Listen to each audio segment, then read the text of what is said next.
Hello, and welcome to Shite Talk, an Irish history podcast.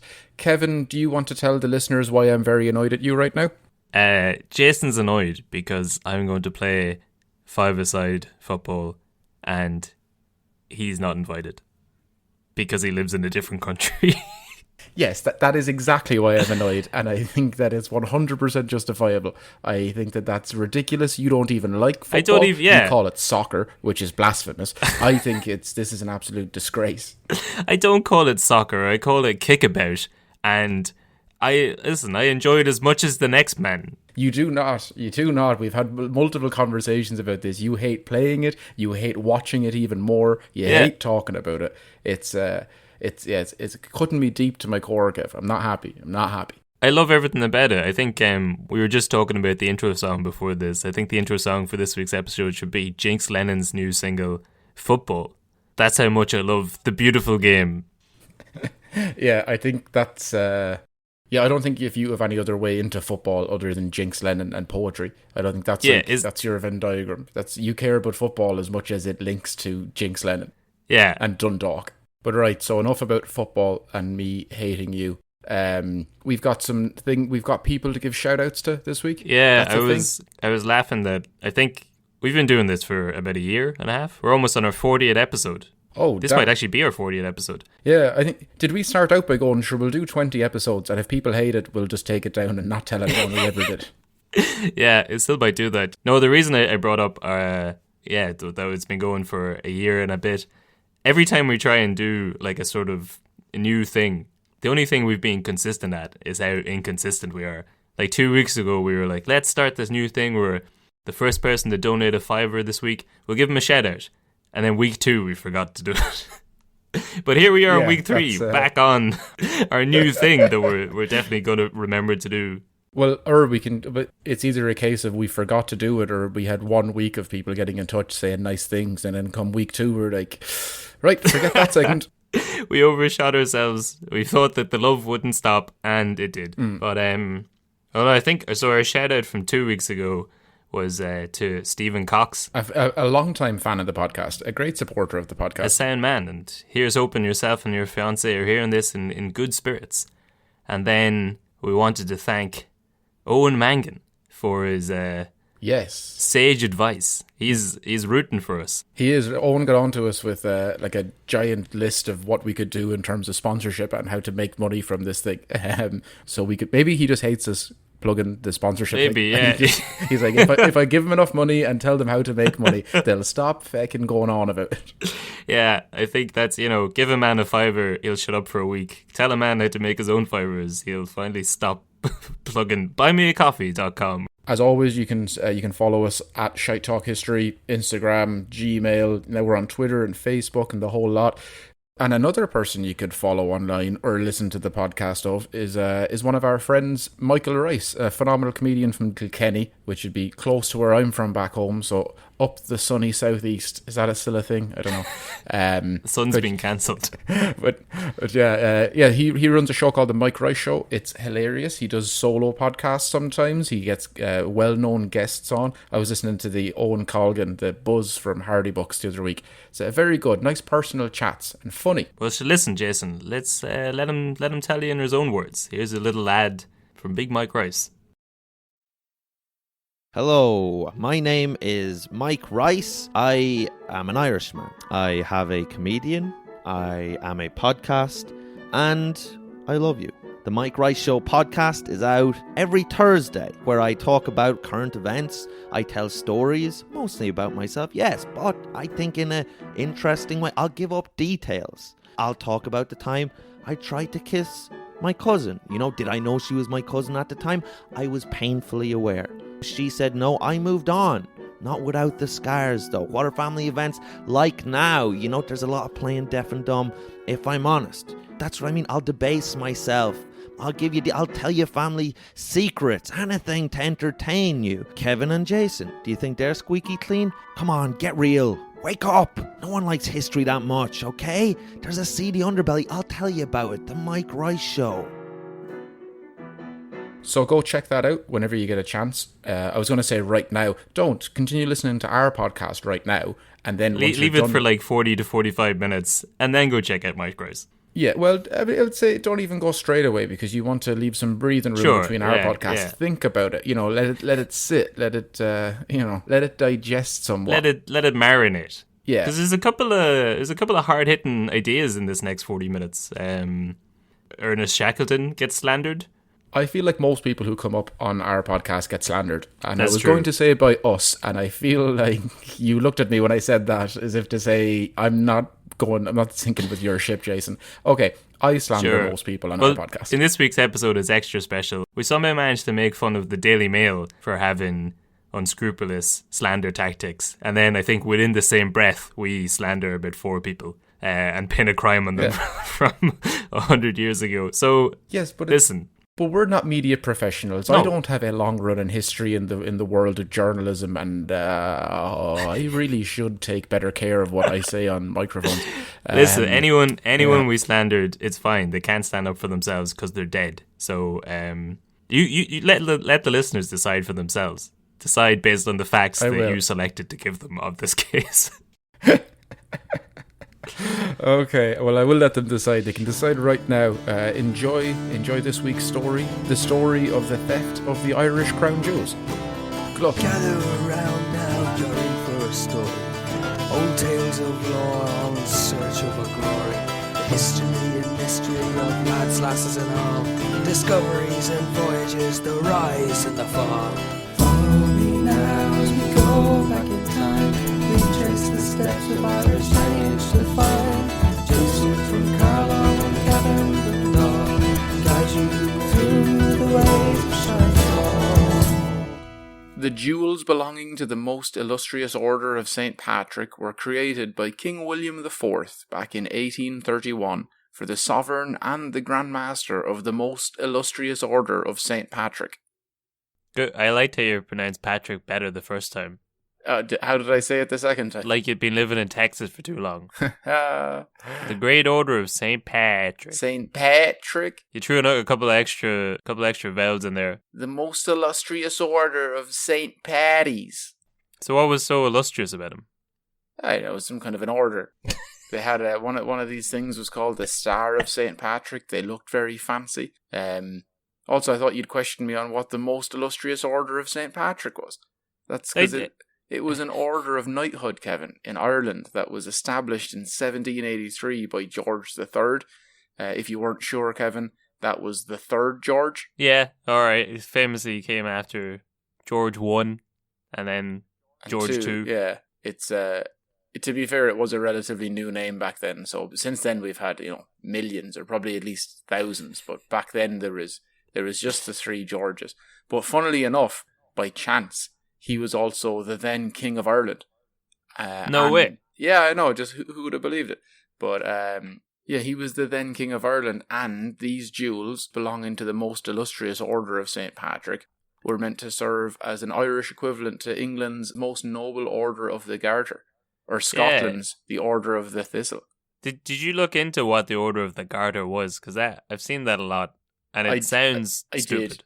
I did. I looked into that and the Order of the Thistle and all of these. I don't need orders any of more chivalry. explanation. I don't need any more explanation on the Order of the Thistle. That's obvious. That Oh, speaks for itself. yeah, you've got that.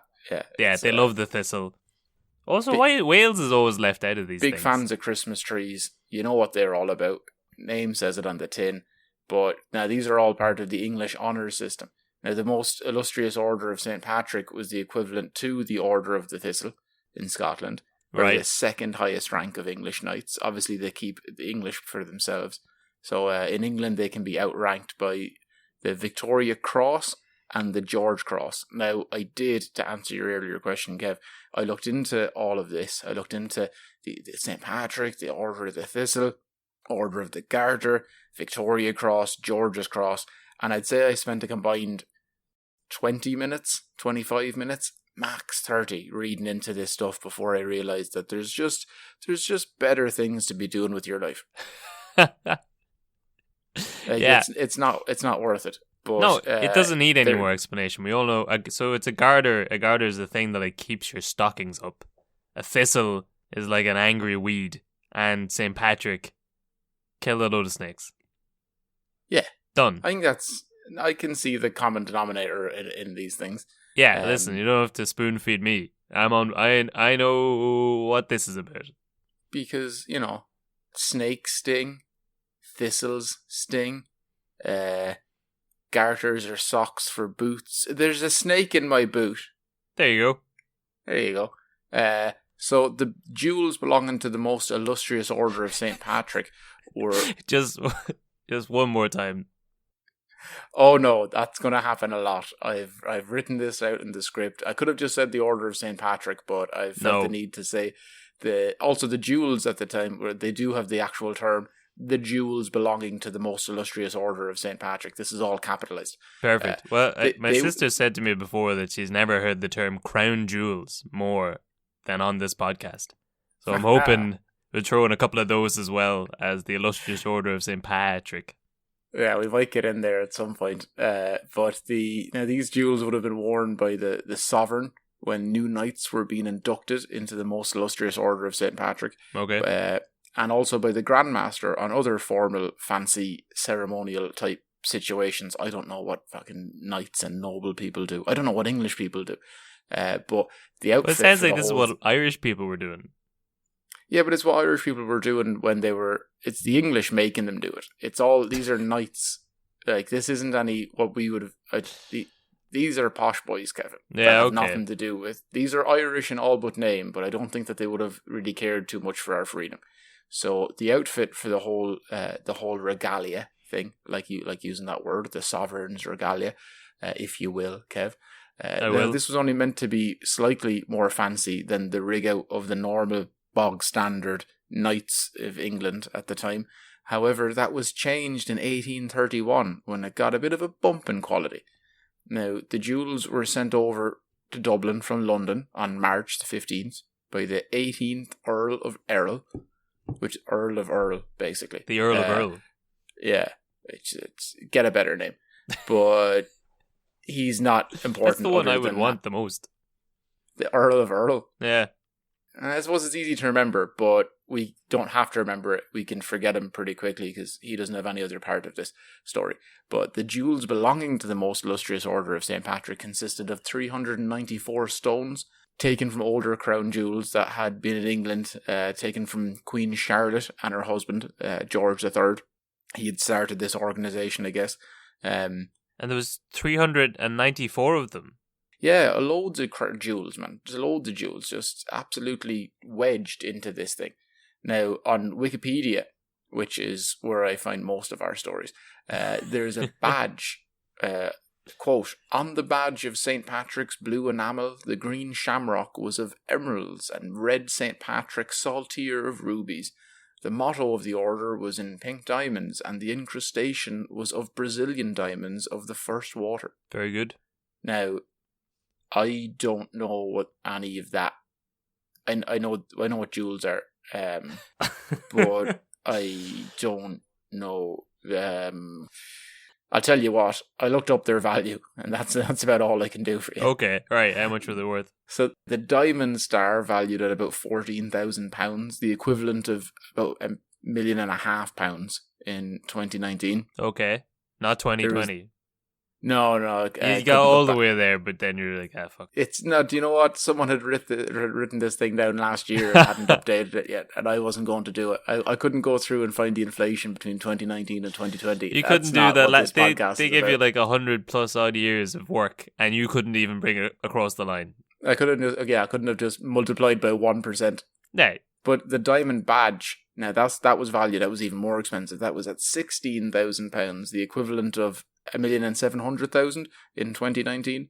Then there's the 5 jewel encrusted collars, gold, by the way. Their value is at 11,000, I think, so around $1 million today. All right. Now so it's expensive stuff. These are expensive jewels, fancy jewels. Now when they weren't being used, they'd be looked after by the Ulster King of Arms, the senior officer of arms. Which, if you don't know what that means, Kevin, you can. He was in charge of all the arms. Yeah, he loved arms. Yeah. It was a different man in charge of torsos and legs, but He was just based for in arms. Leinster, and then Connacht, they were in charge of feet. And Munster, they didn't get anything. Not after they were entrusted with genitalia for those that horrible period in the 1500s.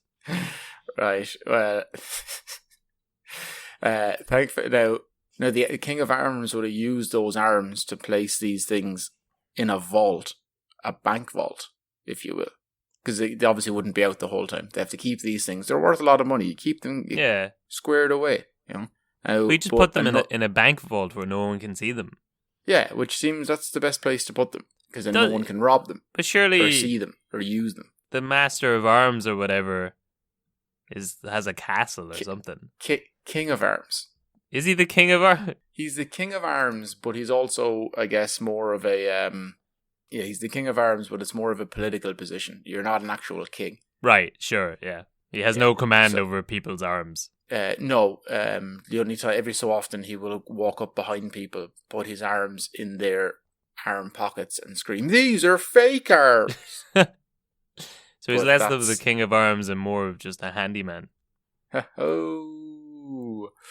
So, I'll tell you this, after another revision to the Most Illustrious Order of St. Patrick in 1905, meant that the jewels had a name change and were now known as Crown Jewels. Oh, finally. There you go. I know it took me a lot to not break there earlier when you Yeah. said it.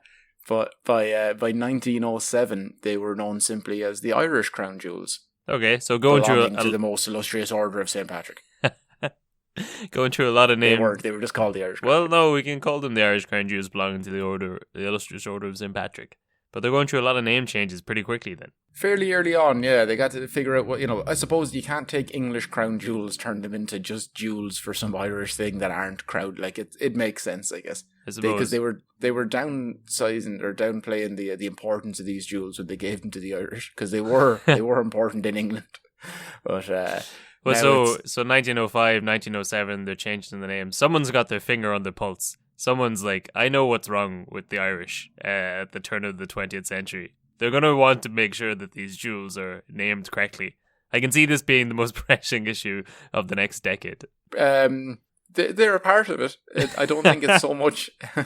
The name isn't so much the problem, but it's now 1903. The Ulster King of Arms offices are inside of Dublin Castle, and the Ulster King of Arms is a man called Sir Arthur Vickers. Okay. I think that the technical term is a posh cunt. Why is the Ulster King of Arms based in Dublin Castle? Because Dublin Castle is ruled by the English. Okay. But he's a posh boy. He was a bit of a show off, always wanting to, show things off. That's So what he wants that's what these show offs jewels. love doing. I know, and you'd think because of their name and title, they would have a proclivity to not do that, because it just reinforces the concept, whatever, like the ideas that people have of them. But no, they love just showing things off. They can't help it. So he gets the jewels moved from this bank vault place, safe and sound, to his new offices in the Bedford or Clock Tower of Dublin Castle.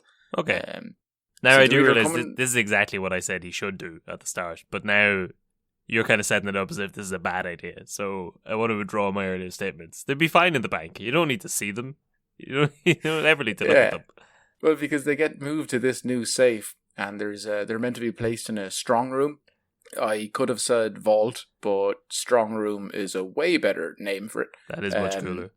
And unfortunately, they never measured the size of the safe and the door it had to pass through to get into the strong room. Right.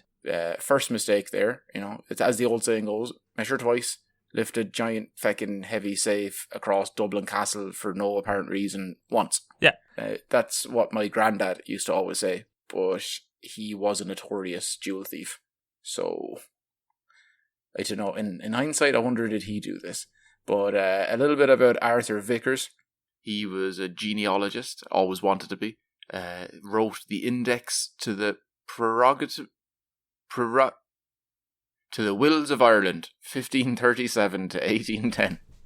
He was a genealogist, so he Did you ever read that book, by the way, Kev? The Index to the Prerogative Wills of Ireland, 1537 to 1810. No, I haven't. No, But it's on your book list, though. It's on your shelf. You just haven't. It's dog. it's one of those ones. I leave it around just to like impress people when they come over. Yeah, it's on the And if coffee. they ask any questions, I just change the subject. This is your general coffee table book.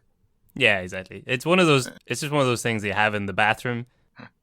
So sorry, he was into genealogy, so he was just into like tracing people's family trees. And yeah, and also like different histories of, and well, I suppose there's family trees, but then also part of that comes down through will. Yeah, I suppose, yeah. No, that makes sense. What am I saying? Yes, Kevin. That's Okay. That's what genealogy would mean. Yeah. Are you showing off to the listeners that you know what genealogy is? No, I didn't actually. I wasn't sure what it meant. So I want to, that was a genuine question. But you'd think because it's 274 years worth of wills there that he's after corroborating. So you think it'd be pretty long. It's actually just one page. And it just says, England has all your stuff. And then when they die, Wales can have it all. Yeah. And then if Wales die, Scotland can have it all. And then if they die, you can go feck yourself, Paddy Scum. So that's... I had a read of it there, and it's an interesting little jaunt. Now, Yeah. It is a very important book though for genealogy purposes and such, because a lot of source material he'd have researched to write the book was somehow destroyed after the Public Records Office was wrecked in the Civil War. It was in the Four Courts at the time. Oh yes. Yeah. Now I don't know if that's the case, if that was just unfortunately that happened, or also the guy who created this very important book used that as a chance to destroy all the source material to make his book far more important. So no one could check any of his work as well. Now Then he married her, and then she married him, and then they had 17 children. And then I became king. Remember when I was king? Remember? Interesting. If I trace back my lineage, I'm actually next in line to the Welsh crown. Is that right? Well, I guess the source material is gone, so you would know. Whose fault was it that the source material burnt down? Was it? They don't know. Well, They probably don't know. Yeah, it was. I'm going to guess the Ra. It was the right. What was it? Well, it was the Civil War, so it was both. It was it was our own fault. Yeah, It was, yeah. But he got the Vickers got the post he got the position of Ulster King of Arms in 1892 when his half brother Pierce Mahony wrote to him saying, "The current lad's dying, job's freeing up, get on to feck," and he did. But in fairness, he was turned down for a lesser position in Athlone, just very recently, Okay. like just beforehand. So he would have been raging, but then he got a way better job offer, and he got this thing. That's great for him. But that is great for him. Yeah. yeah. But then by the time 1907 rolls around, that's 15 years later, Kevin. Right. So he's been king. So this is a job for life, is it? Yeah. Until you pass on, and during the time you'd pick up other awards, like he became a knight, he became a commander, and then knight commander of the Royal Victorian Order because he wasn't much of a morning person. Sure. Now, also a That's trustee of the National Library. I don't know if they're still doing that, but weren't they talking about bringing in a position in Dublin for like a mayoral position for knight, and they called it the Nightmare? Do you remember that? Is that? That I was- don't remember that. That was last year. They were talking about having like designated nightmares for the cities of Ireland, and I don't think. I guess at no point were like this. We should pick a less stupid name. No, that's what do you mean? That's the best name. It is. It is. Because if I want to become a knight just so I can walk around calling myself the Nightmare. Well, you'd need to become a mayor, but No, I can lie about that. That's fine. you No, can. that's what I checked. Once you're a knight, no one's going to question you. Like, that's not the mayor. Maybe my sword's the mayor. Now, what would your sword be called? It can't be Excalibur. No, it would be. I feel like this has been done already, but it'd be the pen, Why the pen? because the pen is mightier than the sword. I thought you were going to say because you right all the wrongs. But he was also a trustee of the National Library of Ireland, and that's what really impressed me. I was fairly jealous about that because librarians tend to not trust me at all. No, No. I don't know what it takes to gain their trust. Maybe if you stopped logging in to your If I just pay back my fines, there's that DVD of How to Lose a Guy in 10 Days, that the fees from that are hanging over me from DCU's library, and I'm fairly sure librarians talk. Yeah, sure, yeah. I thought they wouldn't let you graduate unless you paid your fines. That is actually true, isn't it? Which is kind of, that's pretty shitty. It is, yeah. You've paid us 10 grand over the last couple of years to get this piece of paper, but it looks like it was a further €8 for this book that you took out. That book that we've owned for 20 years. Yeah. That you've used for the education we've made you pay for. But yeah, anyway, the jewels are, well, back to the jewels. The jewels are in Vickers' office. Right. Now, there's seemingly 7 latch keys to get into the safe, all held by himself and the staff of the Office of the Arms. So I think that goes right. So he really is the Office of the Arms. How the hell is he going to turn these 7 keys at once? Well, no, because he has underlings, and I think the way it works out, I believe it's 3 rings for the Elven Kings under the sky, 7 for the Dwarf Lords in their halls of stone, 9 for mortal men doomed to die, 1 for the Dark Lord on his dark throne in the land of Mordor where shadows lie, 1 ring to rule them all, 1 ring to find them, 1 ring to bring them all, and in the darkness bind them. And then there's 7 latch keys for the lads from the Ulster Office of Arms. I don't know how I never noticed you're such a Lord of the Rings nerd. Only in the last couple of episodes we've recorded. Yeah, I guess they don't come out chronologically, but it's been a big spate of me making Lord of the Rings references. Well, that's right. So you need to turn 7 keys simultaneously to open this safe. What if they got robbed by an octopus? You could turn all 7 keys and flip you off at the same time. No, there's. Oh, but is that what a latch key means? I don't know. I just assume. No, I don't think so. I think it's just there's 7 copies to get into the safe. Oh, there's 7 copies of it. What if? Well, no. So these are 7. These are the keys to get into the vault or the office. These aren't for the actual safe. This is like the first, just to get into the. This is to get. So this is just to get in the door. Yeah. Okay. Because there's only 2 keys to get into the actual safe, and then Vickers had these. Cause, I guess that makes sense. Yeah, there's two of these keys. Now Vickers has 1, okay, and then the other one he also has. So he has both. Could have just said that. Now he'd carry one around great. on his body, and then the other one he'd leave in his drawer at home. So it's very, very safe. Okay. Now, yeah. It said he would regularly get drunk when he was on overnight shifts at the office. It's also said that he once woke up from a drunken stupor with the jewels around his neck. So, 100%. Yes. He had no idea how they got there. It could have been him or it could have been someone else playing a prank. He wasn't sure. Either way, not a great look. I would disagree. I'd say it looked fabulous.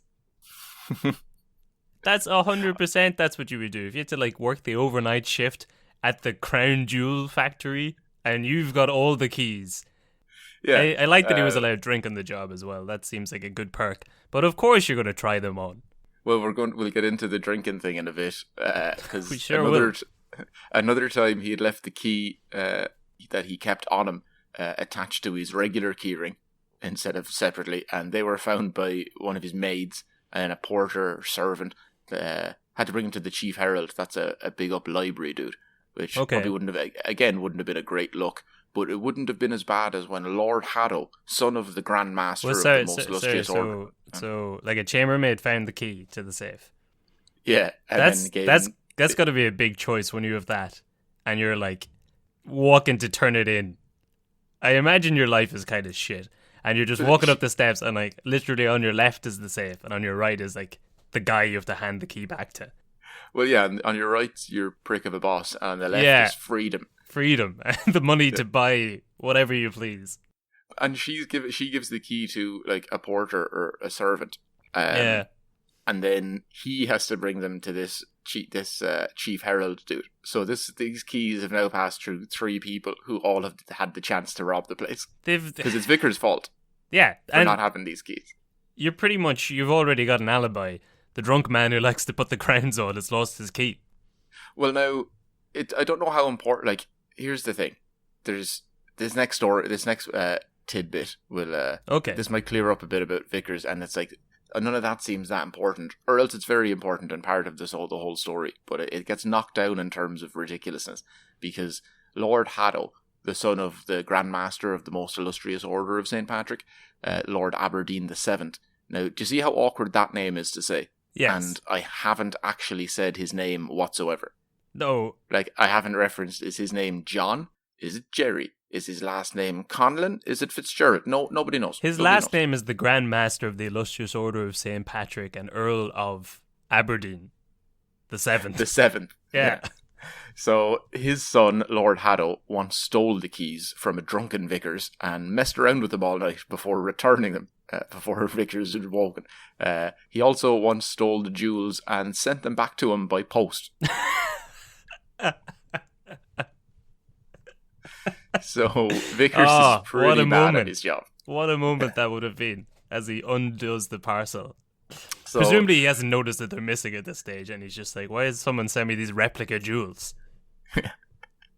Well, so that's in him not noticing that things go missing. It's going to be a key element to this story because the last time anyone had seen these things on somebody's person was March the 15th at a celebration marking St. Patrick's Day.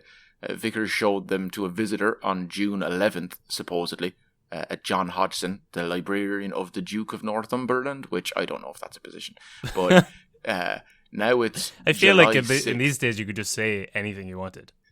Yeah, Could I see the crown jewels, please? I'm the librarian of the 7th Duke of the Earldom of St. Fivenstein. Okay, but you have to have 6 pints with me beforehand. I've already had 6 by myself, so Well, you have to have another 6 with me. jolly good. So it's been, now this is, right, so it's July 6th, 4 days before King Edward VII and his missus Alexandra are coming to Ireland for a visit and doing some anointing and like sword shoulder tapping, all that stuff. Right. Yeah. Now, a maid walks by and notices the door to the safe, to the vault place, or to the office, I should say, wide open, and the keys dangling from the lock. Now, seemingly Vickers it's either the safe or else it's the actual vault. It's hard to know, but either way, then the story goes, either Vickers is informed instantly or nobody tells him. But he does find out later on when he sends one of his underlings to deposit some of those, like a collar for a knight that died. I imagine one of those gold collars. He sends a fella down to drop that in, and then he comes back and goes, safe is open and empty. You might want to change it to the unsafe, because Hey. she's wide open, boss. But, so we're about 4 months now since anyone's actually seen them, but Vickers is saying that I've showed people in the meantime, but nobody else has seen that. Sure. But, and every now librarian that came in here, I was like, do you want to see some jewels? Which was, well, that's the reason that they're in the Dublin Castle, because this guy's a show-off, remember, Kev? Oh, yes. Always trying to show things off. But now King Edward isn't happy, because he's been a bit of a... Just in general with life, yeah. He's an unhappy man. Quarter-life crisis, I imagine. But now he's been a bit of a vagabond, a lad going around having too much crack, drinking and making a show of the family. But now he's putting everything back onto the straight and narrow. This trip to Ireland is going to be one of his, no, look, I can prove I can go to somewhere else and knight someone and not make a show of myself or disgrace the family. Okay. So he's pretty annoyed about these jewels going missing because they're kind of important. Also, they are the crown jewels. Sure. But he still comes over anyway. Pretty peeved off about the whole thing. The person he was meant to be inducting was the 2nd Baron of Castletown, which, do you know his name? The 2nd no, Eddie Durkin? That's exactly what I've said here. There you go. It was actually Bernard Edward Barnaby Fitzpatrick. That's less fun. It is, but it's a great name. It is a great name, yeah, Barnaby. But now that got cancelled. So while Edward came over, they couldn't do the induction, the ceremony.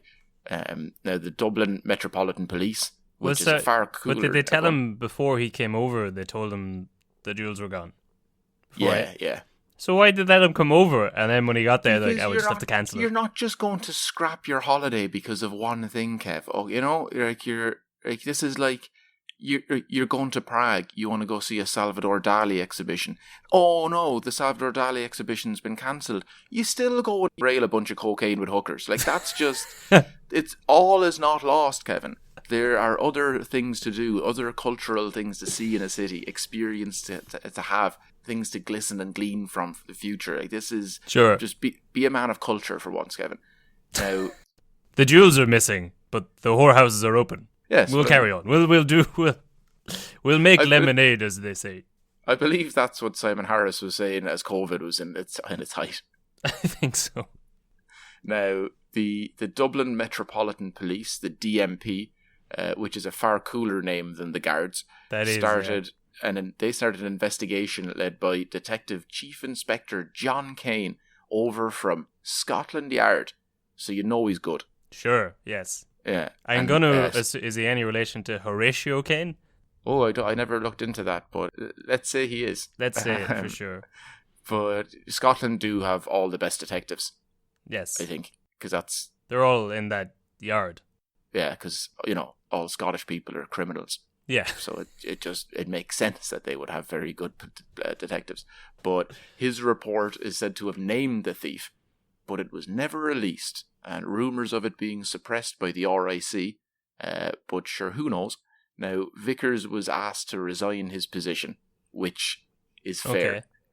Okay. Sorry, this guy, John Kane, was that that his gimmick? He'd just write down the name of the criminal in a sealed envelope, like a magician, and give it to the guards, and then... No, we're getting into it now. Oh, okay, go on. So there's Vickers refused to appear at the commission hearing into the theft because he said he wanted a royal commission because he could have witnesses subpoenaed for that sort of hearing. Okay. Now, his defense was that he was innocent, but he knew who did in fact steal the jewels. It was his second in command, a one Francis Shackleton. And now I know what you're thinking, Kev. Oh, is he the brother of the famous Antarctic explorer Ernest Shackleton? Yeah. Well, yes, he is, actually. He actually is. That's exactly what I was thinking, yeah. Yeah. Now, John Kane, someone's got to pay for those boats, man. Well, and what a getaway driver as well. Ernest, I've got the jewels. Okay. Just slowly drifting away. Sitting catch in the him. bay. You'll never catch me. Sitting in Dublin Bay with the engine ticking over, just throwing coal in every couple of days, ready to tear off to Antarctica, where you can live in the lap of luxury. As many penguins as a crown jewel can buy. But no, John Kane, the rumour and the conspiracy, Kev, the rumours go John Kane may have discovered that Shackleton was having an affair with the brother-in-law to the King of England, the Duke of Argyll. Oh. And then also that there's a giant homosexual ring going on in Dublin Castle and all the lads are in it. And then every night they're just off drinking and playing with the jewels. That's also That's the going theory. Pretty much, yeah. The theory goes that that's all a thing. And then Shackleton's having this love affair with the Duke of Argyll. And then when Shackleton robs all the jewels, but because they can't convict him, he'll just spill the beans. Like, yeah, I probably did it, but also... I'll tell you what else I did. The Duke of Argyll. Yeah. So they just blame Vickers. Or maybe Vickers did it, but this Shackleton, I don't know. I don't trust him. You know what the Shackletons are like? Always thinking they can walk on water. Yeah. Once it's cold enough. Yeah. Yeah, always with the caveats, these Shackletons. Oh yeah, I'm like Jesus once it's, 0 degrees outside. Go feck yourselves. Now, there's... I love that as a defense as well, just being like, I've sucked so many dicks you can't touch me. Well, it could, that's, at the time, I guess would it have been illegal at the time? Yeah, but I've seen this a few times where, it's very hard to tell if any of these things are true, because that seemed to be the most damning thing you could say about someone is that they were gay. So, yeah. It's hard to know, all these records of pretty much it was just easy political assassination. Yeah. They'd be like, yeah, well, what if he's gay? But he had Shackleton had a friend, Captain Richard Georges, who it said maybe the thought is himself and Georgia stole the key from a drunken Vickers and returned it before he woke. And when are you thinking, Kev? Any time in the months between the jewels has been seen. Because it's been about 3 or 4. So Sure, yeah, that's plenty of time. yeah, it's a weak enough story by Vickers. Because even if all of that's true, it's like you still have to resign because you're terrible at your job. Yes, yeah. No, I swear it's the gays. I fell asleep drunkenly on my watch, and the gays came along and they stole all the jewels, and then they put the keys back in my pocket before I woke up. Please don't fire me. Put him in jail. I imagine at that moment there's just a slow clap from the jury as they stand up in rapturous applause. The Vickers is truly the everyman. If we're going to start going after people who fall asleep drunkenly on their job for 3 months on the trot, who's safe? You know, that's not the Ireland I want to live in. Let he without sin. Yeah, exactly. That's what I'd say. Luckily, the judge was at that moment drunk and asleep. So his lawyer just pointed to him and said, "Exhibit B," and then everyone was stunned. Now, John Cain refused to believe any of this story, and he told the commission that Francis couldn't have had anything to do with it because he was Ernest Shackleton's brother. Good. Which I think that would also be my defence. Yeah. Just straight off the bat, because afterwards you can come up with a second one. Yeah. But straight away you just chance your arm with, my brother's famous. It's good to see that society hasn't changed much. That's your first line of defense. It actually couldn't have been me who did this crime because I'm connected to someone well known. Yes. Do you plead guilty or not guilty? I actually plead nepotism, and I believe that should be enough to get me away with this. What's the fucking deal here, Paddy? Yeah. Have you heard of Ernest Shackleton? Yes. I rest my case. Yeah. You're a witness. Now, Francis was completely exonerated, and the commission's report found that Vickers, quote, didn't exercise due diligence or proper care as the custodian of the regalia, which, regardless of whether he stole the jewels or not, is 100% factual. That's fair, yes. So now, that was January the 25th, 1908. He was forced to resign 4 days later, and so were his staff. And they were under his personal employ, so unfortunate. I imagine they're sacked now. They're not even been furloughed. They're just gone. Yeah, okay. But now Shackleton, he probably thought he got away with it. You know, again, walking on water, feckin' Shackletons. But he ended up in jail in 1913. He got away with the jewel theft, but went to jail for bank fraud. He'd been declared bankrupt in 1910, owing 85,000, which is millions. Yeah, that is time. How do you rack up that amount of money? And like, so who is he? Like, what's his job?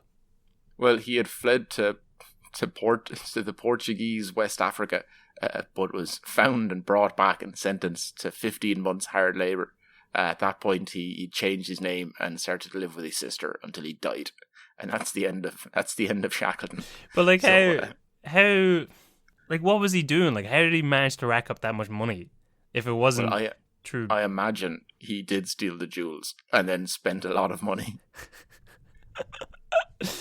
And I like to imagine he changed his name, but while he was in West Africa, he kept trying to get away with things by like dropping Ernest Shackleton's name. My name's Gregory Peterson. Do you know who my brother is? It's Ernest Shackleton. Get out of my way. Well, I mean Ernest Peterson. People would just completely change continents. I have another story later in this season that's partly an Irish guy does that, but like just move to the far ends of the world. And back then, before smartphones, and people still find you.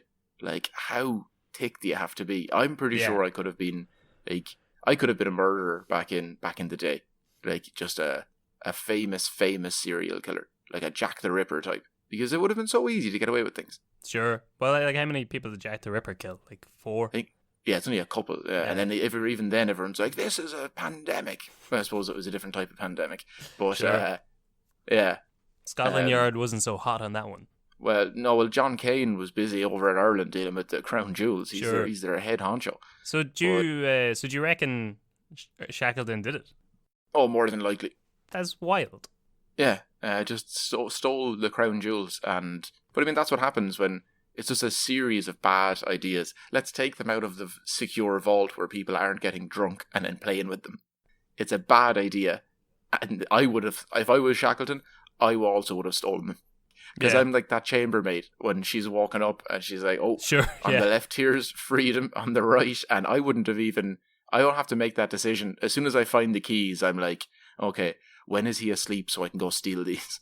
That's where I'm thinking. He's currently sculling a bottle of Hennessy. We got this. Now, as for Vickers, the rest of his life, about 5 years after the events, obviously people always assume that he's stolen most people assume that he's stolen the jewels. Okay. The Daily Mail, a reputed publication back then, Kev, Sure. published an article saying that Vickers had a mistress at the time and that he had let her get a copy of the key. She had stolen the jewels and fled to Paris. Okay. So that's 1912. In July, that's November 1912. In July 1913, he sues the paper and is awarded 5,000, which again is millions. That is a lot, yes. It's hard to know. It's a lot of money anyway. It's a lot of and cash. It's nice to know. The Daily Mail have never changed then, be it 1913 or right now. A pile of piss. But I guess with all these things, the big question is how much money did the Daily Mail make out of that story for 6 months? Oh, I imagine a lot. Yeah, probably a lot more than 5,000. So that's the problem with all those things. Like, they'll just say, mistress steals jewels and hides in Paris. Then just rake in the money and then just give, even if you have to give like a fifth of that away in a lawsuit, you'll still do it again every time. And I never actually see the retractions when they do post things or any of the apologies when they have fucked things up. I don't know where they square those away, just in the back of the paper somewhere. Not the back. I suppose the back of the paper is sport. It's probably in the sports section, in the cartoon section, in the horoscopes. I don't know. Yeah, like, where are the retractions? Because if you were a Sagittarius, then we are sorry for saying that Vinters' mistress stole these jewels. But I saw the other day. I didn't get to fully read the story because I just saw a screenshot. But there was a retraction published, I believe, in the Irish Independent about government ministers working late into the night and how pizza was sent in and they were all eating that. And they had to put up a retraction because one minister said that he didn't have pineapple on his pizza. Yeah, fair enough. That deserves a retraction. Which is, I mean, usually I would say that that's pointless, it's superfluous, it's a waste. But also, I know how divisive the topping of pineapple on a pizza can be, so maybe that's very warranted. I thought it was going to be more the case. I know how divisive it can be for government people to order pizza these days. So he takes this money, and he's moved down to near Listowel in Kerry, got married to a woman called Gertrude in 1917, and continued to protest his innocence until his eventual death.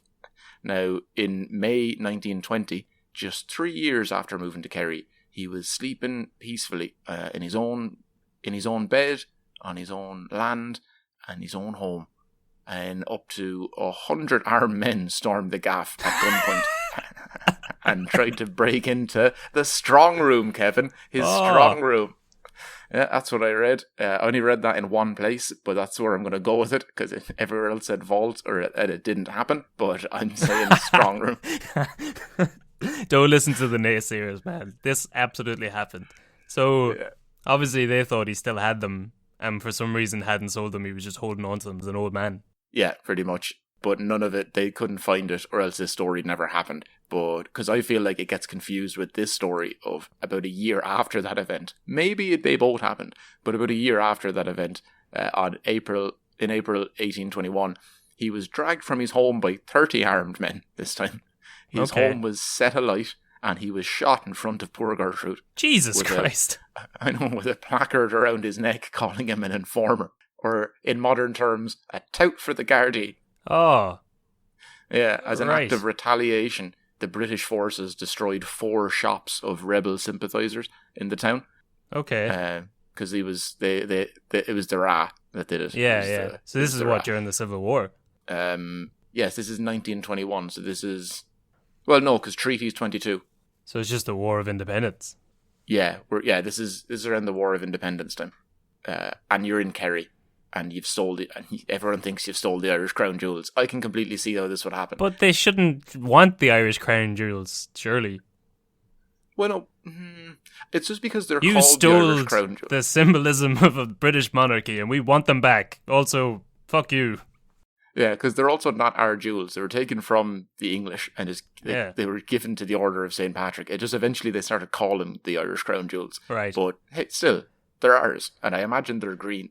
Yeah, but he, at the time, stole them, if he did steal them, from the British government. Hey. You have to fucking pay $5,000 of a libel case there now. We Defamation. can't take that sort of heat. I love how even with, like, irregardless of inflation, we still can't take that sort of heat. Like, Oh, God, 100 no, years later. that's not going to work, man. But the investigation for the jewels was a long one and included some fairly out there ideas, like I did enjoy this. Psychics telling the police to dig up graves because they knew where the jewels were buried. Now that didn't work. Did it at not? all. No, somehow. But it probably was a better idea than Sir Arthur Conan Doyle, who was a distant cousin of Vickers.